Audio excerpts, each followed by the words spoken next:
പറഞ്ഞിട്ട് നിങ്ങൾക്ക് ആ പതാക അഴിച്ചു മാറ്റിക്കൂടാമായിരുന്നില്ലേ? ഇത് രാത്രിയുടെ മറവിൽ ആ പതാക മാറ്റിക്കഴിയുമ്പോ സ്വാഭാവികമായും ഈ പ്രദേശത്തിന്റെ പൾസറിയുന്ന ഏതൊരാൾക്കും അറിയാം എങ്ങനെയും സംഘർഷം ഉണ്ടാകുന്ന ഒരു പ്രദേശമാണ് ഈ പ്രദേശം. രാത്രിയുടെ മറവിൽ ബിജെപിയുടെ പതാക കീറി നശിപ്പിക്കുമ്പോൾ സ്വാഭാവികമായും ഞങ്ങൾ ധരിക്കുക ഞങ്ങളുടെ എതിരാളികളായ ഏതെങ്കിലും രാഷ്ട്രീയ മാടമ്പി അത് നശിപ്പിച്ചതാണെന്ന ധാരണയിൽ വീണ്ടും ഒരു സംഘർഷത്തിന് കോപ്പ് കൂട്ടുന്ന ഒരു രീതിയല്ലേ ഉണ്ടാവുക.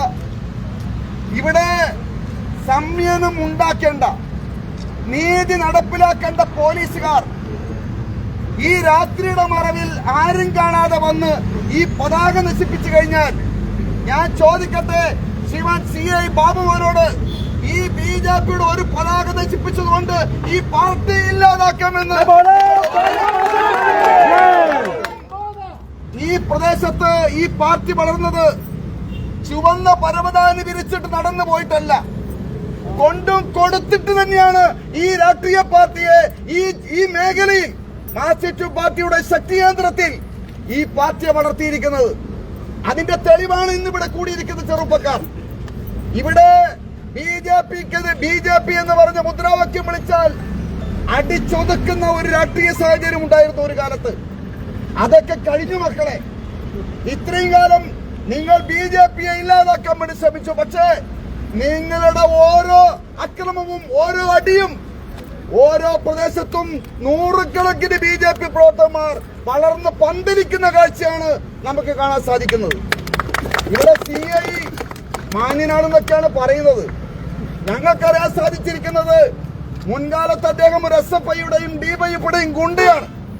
അത്തരത്തിലുള്ള ഗുണ്ടകളെയാണ് ഇത്തരത്തിലുള്ള പോലീസ് സ്റ്റേഷനിൽ പ്രതിഷ്ഠിച്ചിരിക്കുന്നത്. അതുകൊണ്ട് അദ്ദേഹത്തിന് CPM എന്ന നേതാക്കന്മാരെ അവരെ സമാധാനിപ്പിക്കേണ്ടി വരും. അവർക്ക് വേണ്ടി വിടുപടി ചെയ്യുന്ന ആളുകളാണ് ഇവിടെ ഇരിക്കുന്ന പല ഉദ്യോഗസ്ഥന്മാരും. ഞങ്ങൾക്കറിയാം, ഞങ്ങൾ കണ്ണൂർ ടൗണിലായാലും പല പ്രദേശങ്ങളിലായാലും കണ്ണൂർ ജില്ലയിൽ CPMന്റെ ശക്തി കേന്ദ്രം എന്നാണ്.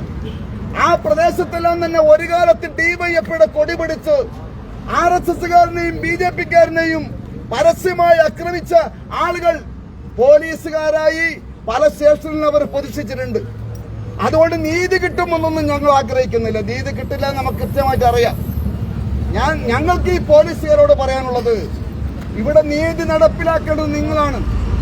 ആ നിങ്ങള് ആർക്കോ വേണ്ടിയിട്ട് BJPക്കെതിരെ വന്നാൽ അത് കഴിഞ്ഞ കാലത്തെ പോലുള്ള പ്രതിഷേധങ്ങളായിരിക്കില്ല ഇവിടെ നടക്കാൻ പോകുന്നത്. കഴിഞ്ഞ കാലത്ത് പ്രതിഷേധിക്കാൻ ഞങ്ങൾക്ക് ആളുണ്ടായിരുന്നില്ല, ഇന്നതല്ല. അതുകൊണ്ട് ബാബുമോനോടായാലും ഏത് പോലീസുകാരനോടും ഞങ്ങൾക്ക് പറയണത്, നിങ്ങൾക്കൊക്കെ ശമ്പളം തരുന്നത് പിന്നെ തറവാട്ടിനെടുത്തിട്ടല്ല, നികുതി കൊടുക്കുന്ന പണം കൊണ്ടാണ് നിങ്ങളെല്ലാം തന്നെ ശമ്പളം വാങ്ങുന്നത്. അതുകൊണ്ട് നീതി നടപ്പിലാക്കാൻ പോലീസുകാർ തയ്യാറാവണം. കൊടി പറിച്ച സമയത്ത് പറഞ്ഞത് അത് പൊതുസ്ഥലത്താണ്. നിങ്ങൾ നോക്കൂ, ഈ പാപ്പിരിശ്ശേരി അതായത് വളപട്ടണം പാലം മുതൽ ഇവിടെ ഈ ചെറുകുന്ന് വരെ സഞ്ചരിച്ചു നോക്കൂ, എത്ര CPMന്റെ കൊടിയുണ്ട് പൊതുസ്ഥലത്ത്. ഞാൻ ചോദിക്കട്ടെ, BJPയുടെ കൊടി പറിച്ചോളൂ. പക്ഷേ ഈ നിയമം എല്ലാവർക്കും ബാധകമാകണ്ടേ? ഇവിടെ കോൺഗ്രസുകാരന് ബാധകമാകണം, CPMകാരന് ബാധകമാകണം. അതാണ് ഞാൻ നേരത്തെ പറഞ്ഞത്. ഞങ്ങൾ രണ്ടാം കിട പൗരന്മാരല്ല, ഞങ്ങളിവിടെ ജീവിക്കുന്നവരാണ്, ഞങ്ങളിവിടെ പ്രവർത്തിക്കുന്നവരാണ്, നമ്മുടെ രാജ്യം ഭരിക്കുന്ന പാർട്ടിയുടെ പ്രവർത്തകന്മാരാണ്. അതുകൊണ്ട് നിന്റെ ഒന്നും ഓശാന ഞങ്ങൾക്ക് ആവശ്യമില്ല, നിന്റെ ഒന്നും ഔദാര്യം ഞങ്ങൾക്ക് ആവശ്യമില്ല. ഈ സംഘടന ഈ കണ്ണൂർ ജില്ലയിൽ വളർന്നു വന്നത്, ഈ പരിപ്പ് ഇവിടെ വേവില്ല മോനെ RSSകാരാ എന്ന് പറഞ്ഞ് ഞങ്ങളെ കളിയാക്കിയിട്ടുണ്ട് ഒരു കാലത്ത്. ആ ഭീഷണിയെല്ലാം തന്നെ തൃണമൂൽ കഴിച്ചുകൊണ്ട് ഇന്ന് സംഘപ്രസ്ഥാനങ്ങളും ഭാരതീയ ജനതാ പാർട്ടിയുടെ പ്രവർത്തനവും ഇല്ലാത്ത ഗ്രാമങ്ങളില്ല. അതുകൊണ്ട് ഈ ഒരു പതാക നശിപ്പിച്ചതുകൊണ്ട് ഞങ്ങളെ അങ്ങ് ഇല്ലാതാക്കി കളയാമെന്ന് ഏതെങ്കിലും പോലീസുകാരൻ ധരിക്കുന്നുണ്ടെങ്കിൽ അത് വീട്ടിലും മനസ്സിലും വെച്ചാൽ മതി. ഞങ്ങളെ തകർക്കാൻ സാധിക്കില്ല. ഞങ്ങൾ ഒന്ന് പറയുന്നു, നിങ്ങൾ BJPയുടെ പതാക പതിക്കുന്ന സമയത്ത് നിങ്ങൾ CPMമാരുടെ പതാകയും പറിക്കണം. പൊതുസ്ഥലത്ത് ആർക്കും ഒന്നും പാടില്ല എന്ന് പറഞ്ഞു കഴിഞ്ഞാൽ അത് എല്ലാ സംഘടനകൾക്കും ബാധകമാക്കണം. അതാണ് നീതി. ആ നീതി നടപ്പിലാക്കുന്നതിന് വേണ്ടിയാണ് പ്രിയമുള്ളവരെ ഞങ്ങൾ ഇവിടെ ഈ പ്രതിഷേധ മാർച്ച് സംഘടിപ്പിച്ചിരിക്കുന്നത്. ഞങ്ങൾ സമാധാനത്തിലാണ്. പോലീസുകളോട് ഏറ്റുമുട്ടാനല്ല ഞങ്ങളിവിടെ വന്നിരിക്കുന്നത്. ഏറ്റുമുട്ടേണ്ട കാര്യമില്ല ഞങ്ങൾക്ക്. ആ കാലമുള്ളതെന്നല്ല കഴിഞ്ഞുപോയി. ആ കാലമുള്ളതെന്നല്ല കഴിഞ്ഞുപോയി. അതുകൊണ്ട് നീതി നടപ്പിലാക്കാൻ നിങ്ങൾ ഏത് പാർട്ടിയിൽപ്പെട്ട ആളായിക്കോട്ടെ, നിങ്ങൾ CPM-ന്റെ വിടുപണി ചെയ്തോളൂ. പക്ഷെ നീതി നടപ്പിലാക്കിയില്ലെങ്കിൽ ഞങ്ങൾ പ്രതികരിക്കും, പ്രതിഷേധിക്കേണ്ടി വരും എന്ന് മാത്രമാണ് ഈ അവസരത്തിൽ അഭ്യർത്ഥിക്കാനുള്ളത്. ഈ പരിപാടി ഔപചാരികമായി ഉദ്ഘാടനം ചെയ്ത് അറിയിച്ചുകൊണ്ട് ഞാൻ വാക്കുകൾ ഉപസംഹരിക്കുന്നു. നിങ്ങൾക്ക് നമസ്കാരം. വന്ദേ മാതരം. ഓരോ ഭാരത് മാതാക്ക്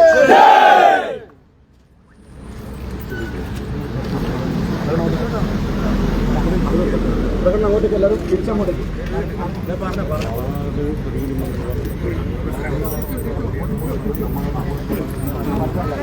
നമ്മുടെ ഇന്നലെ നശിപ്പിച്ച കൊടി ഇന്ന് വീണ്ടും ഉയർത്തുവാൻ പോവുകയാണ്.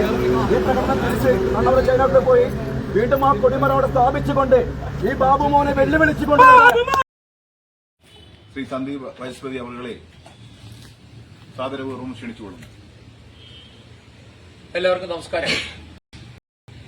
ഒരു ഭാരതീയ ജനതാ പാർട്ടി പ്രവർത്തകൻ എന്ന നിലയിൽ ഏറെ അഭിമാനമുള്ള ഒരു മുഹൂർത്തത്തിലാണ് നാം ഇന്ന് പങ്കെടുത്തുകൊണ്ടിരിക്കുന്നത്.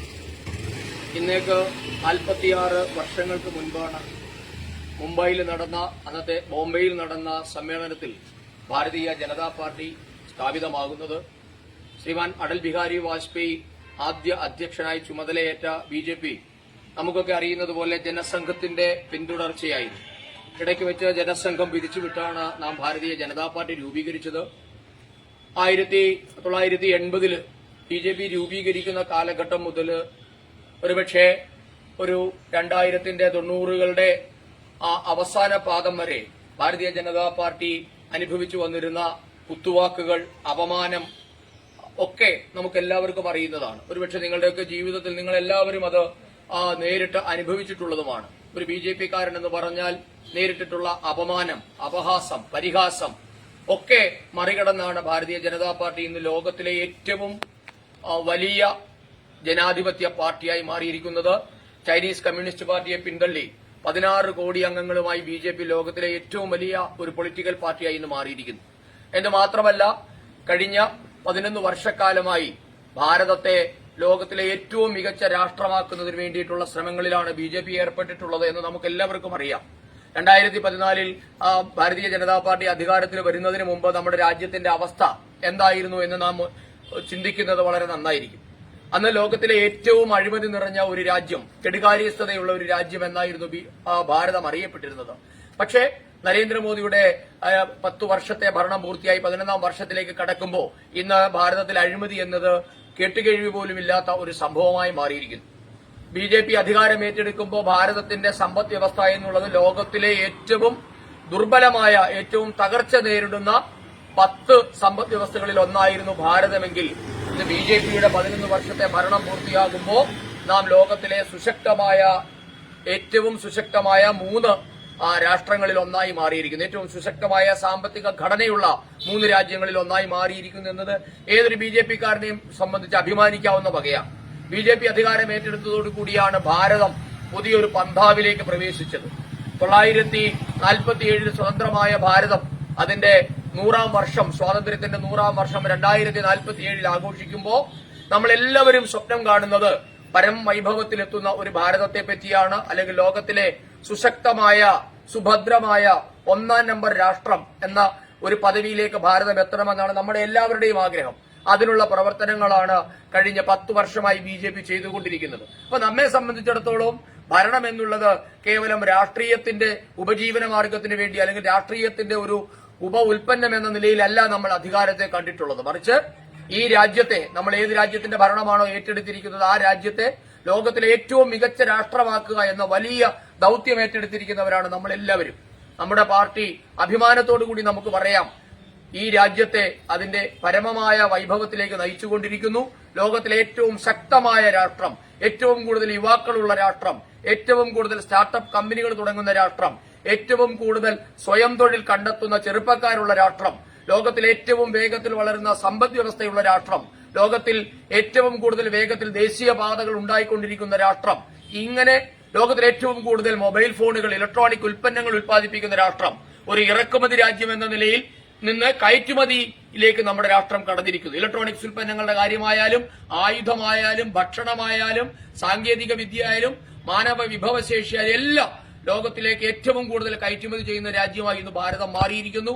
അത് കഴിഞ്ഞ 10 വർഷത്തെ BJPയുടെ ഭരണം കൊണ്ടാണെന്ന് ഏത് BJP പ്രവർത്തകനും അഭിമാനത്തോടുകൂടി നെഞ്ചുവിരിച്ച് ലോകത്തോട് പറയാനുള്ള ഒരു സാഹചര്യം ഇന്ന് നമ്മുടെ നാട്ടിലുണ്ട്.